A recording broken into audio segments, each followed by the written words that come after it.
This is the perfect site for solar panels. I mean, the Morrison's house is in full sun, no shade at all. Well, right now, yes. But check out this tree right here. As the sun starts to set, it's going to cast a shadow all the way across the roof. My bet is the south side of this house is hardly going to get any sunshine at all later on in the day. I think you're right, but this is the side of the roof that the panels are supposed to be installed on. Exactly.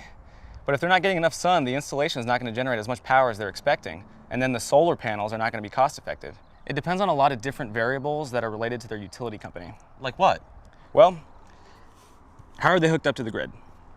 Are there going to be any fees that are charged for the connection? And the most important one is the reimbursement rate for the power that the panels provide. Sounds complicated.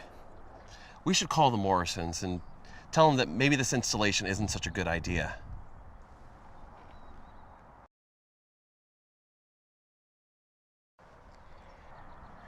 Well, maybe it's not, but that's not really our decision to make.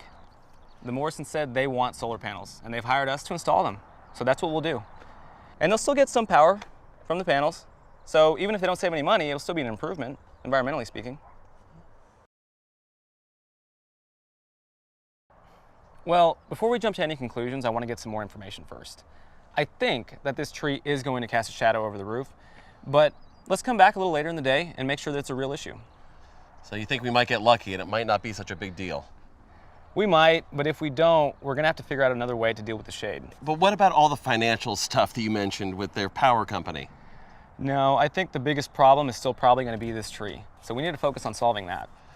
All right, so if it turns out that this is as big of a problem as we think it's going to be, we should suggest that they cut down the tree.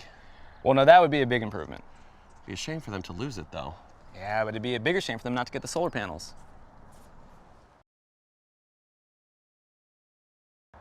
Well, before we jump to any conclusions, I want to get some more information first.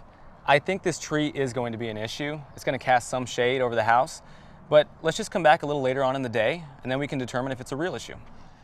So you think we might get lucky and the roof won't be affected by the tree's shade?